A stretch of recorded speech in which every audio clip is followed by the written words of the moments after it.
Hello and good morning. Today we are talking about calming your nervous system. I really love this topic because it's so important for not only our physical health, but our emotional health, our digestive system, our heart, our immune system, all of this. So if you're someone who struggles with anxiety, insomnia, any little noise that drops makes you just jump and you're like always on edge, this is a sign that your nervous system, your vagus nerve, are overstimulated. They're not doing their job correctly. And by calming that part of your body with the physical work and the essential oils I'm going to show you, you can bring your body back into balance, reduce the anxiety, reduce insomnia, reduce the IBS, and all of the problems that come along with it. And the other really cool thing about this is the vagus nerve touches every organ on the way down. So it's a nerve that originates in our brain and it comes down and it helps our brain talk to our body and our body talk to our brain. So it touches the heart, the lungs, all of the digestive system, the reproductive organs. And so when that vagus nerve is not functioning correctly, it's sending out the wrong signals, it can either put you into high sympathetics, which is that high fight or flight, and you're constantly on edge and going and just stressed out. Sometimes when we're there for too long, our sympathetics get overwhelmed and then it shuts off and we become parasympathetic dominant. So the parasympathetics are our rest and digest system. It's a calming system, but we're not meant to run it 24/7. We still need that stress to support our immune system and our digestion. So that does cause some problems. And then the last thing is what's really coming out in the research is the polyvagal system and theory, really, which says that we also have this third part where we can go into freeze mode. So if you've ever been, I'm going to use a really light example. Someone says something horrible to you, maybe it's violent or abusive, and you freeze. And your body gets like, sometimes it feels slowed down, sometimes you might feel tingly, and you're just in shock. That's that freeze mode. If you're able to whip back a really good comeback and like you get super amped up, that's the sympathetics, that's the stress response. So those are really the only two that we're going to hit when we're into a situation. And sometimes our body just gets really stuck in those modes and it's really hard to break free. And then over time, and this is why trauma and CPTSD, complex PTSD, CPTSD is so devastating, not only to our soul and our mind and our emotions, but also our physical body, because our body just freezes, it goes into fight or flight, and we just shut down. So there's no way to test, there's no way to know where you are or what system you're stuck in, and don't worry about that, because the goal is really just to balance your body. So I'm going through my notes to make sure I cover everything. So the key, there's a couple keys for us here. So we need to do emotional work. So talk therapy, EMDR, there's all kinds of processing systems now, internal family systems, parts therapy, all of it is so helpful. And that does help us physically and emotionally process events of our lives and situations and can help us manage our day-to-day on a better basis. So number one, therapy, absolutely important. For kids, art therapy, play therapy, even for adults, art and play therapy can be incredibly helpful, especially because when we're young, we don't have the words, right? And art helps us process those things because we don't need words. We can capture feelings on a piece of paper, which is really cool. Movement. Exercise, sure, but movement is incredibly important to grounding and supporting your nervous system. So 20 minutes a day, whether you hop on the bike, you do yoga, you go for a walk around the neighborhood, you just sit and stretch, you dance, it doesn't matter. All of it is good. So make sure that you're moving every single day to help break your body out of that prison medicine, the chains of that vagal response, okay? And then nutrition support, of course, so eating healthy food, eating consistently throughout the day, making sure you're taking a multivitamin, probiotic, digestion, all of that is really important. So the key that we're going to really talk about and dig in on this side today is essential oils, because essential oils can help calm not only the vagal nerve response, but it works on our digestion, it works on our heart, it works on our muscles, it works on our brain, it works on the amygdala, it works on our memories. It does so much. So I'm going to show you how to use your essential oils in combination with the vagal nerve toning techniques, which is really cool. Okay, so essential oils alter the vagus response to fight, flight, or freeze. They can calm the fear response of the amygdala, and they calm emotional memories of the reticular activating system. And like I said, they improve digestion function and breathing. Research shows that the best points to stimulate the vagus are located behind the ear. So ear right here, you want to go behind that little bony process that's right there. That's called the mastoid. I like to put my oils there, but you want to put the oils all behind your ear right there. The back of the neck, especially close to the skull, because you're going to be directly affecting the brainstem.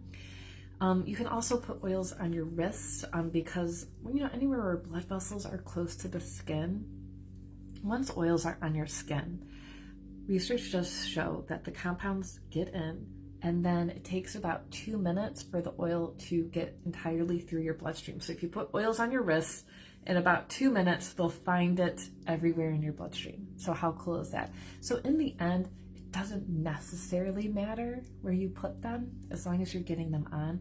Make sure that you're using fractionated coconut oil, so that way, one, the fractionated coconut oil protects your skin, so there's no burning. Not that oils that we're going to talk about today, like lavender, is not going to burn you, but it does help prevent any sensitivity. It helps dilute the oils, and then it actually traps them on the skin. Oils are volatile, which means that they travel through the air. And so when we put oils on our skin, they flash off, which means you put them on and then all those compounds just get released into the air. So you're not getting as many of the compounds on there if you just put oils on. If you add in that fractionated coconut oil, excuse me, that oil barrier actually traps the oils on your skin, so you absorb all of those compounds like terpenes and monoterpenes and sesquiterpenes, and there's all kinds of things, and that's what's going to work on our body. It's not that oils smell nice and you're kind of creating a memory, is that these compounds are actually going to work on your system, which is really cool. The last thing that you can do with essential oils is, I'm shocked, hold on, where's all my bottles? Okay. You can, I won't open this right now, but oils that are safe to take internally, you can put a little dab on your thumb and then hold your thumb on the roof of your mouth for about 30 seconds. This is great for migraines, headaches, brain pain, overstimulation, all of that good stuff, and sleep as well, because of course you're directly affecting all that midline organs like the hypothalamus, the pituitary, good things there, okay? The other points of acupuncture is what I wanted to show you today. So acupuncture with essential oils can be incredibly effective, because not only are you using the oils on your skin, but you're also using them from an acupuncture standpoint, which makes them even more effective. So the first one is Heart 7. So what I would do, all of mine are closed. I would prefer that you use a roller. So you take the roller. Heart 7, if you look at your hand, is located on the pinky side and in the crease where your wrist folds. So you can hold that roller there, give a little bit of pressure as you rub in. You can also, like if you have I'm not really doing good today here, an empty bottle like mine is right there, you can put the oil on and then either pressure and push in and just kind of rub around. You can tap on it as well. That might be another good thing to do. Acupuncture points can be stimulated by pressure or tapping. So that's what I want you to do. And then do it on both sides as well.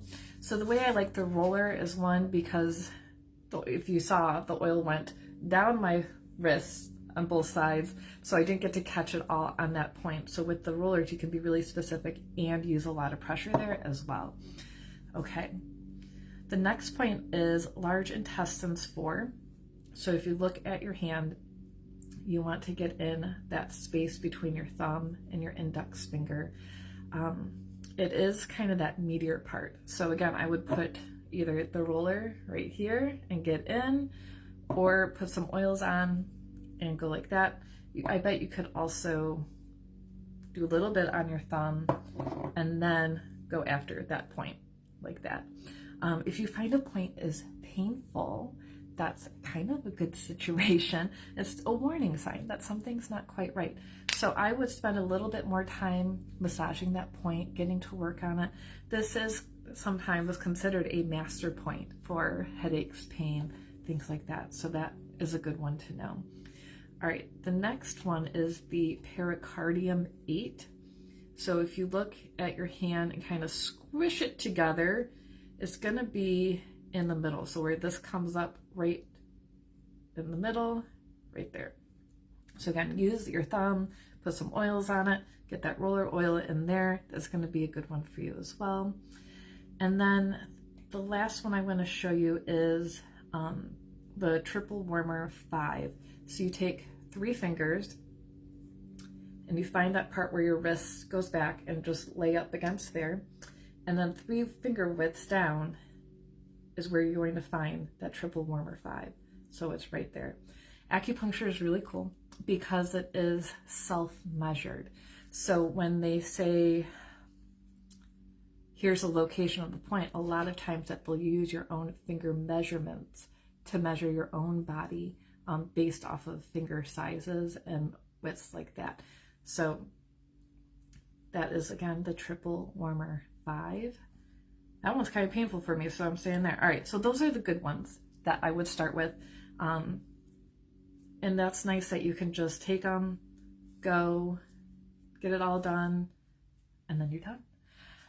The other thing that I would do with your essential oils is that you can inhale them directly from the bottle. Now, again, don't ever put the bottle directly up to your nose and snort as hard as you can. That's a bad idea. You're gonna make yourself sick. But do a gentle smell. You can also just wave it so those molecules come up. What's happening there is that all of those compounds like that we talked about travel up your sinuses to the olfactory nerve, and those compounds can go to work directly on your brain. So it's working on, like we said, the amygdala for fear, the active RAS for memory systems. It's going to work on hormones like the hypothalamus and the pituitary. So smelling oils is actually incredibly therapeutic. So you can put all these in a diffuser or smell them right from the bottle.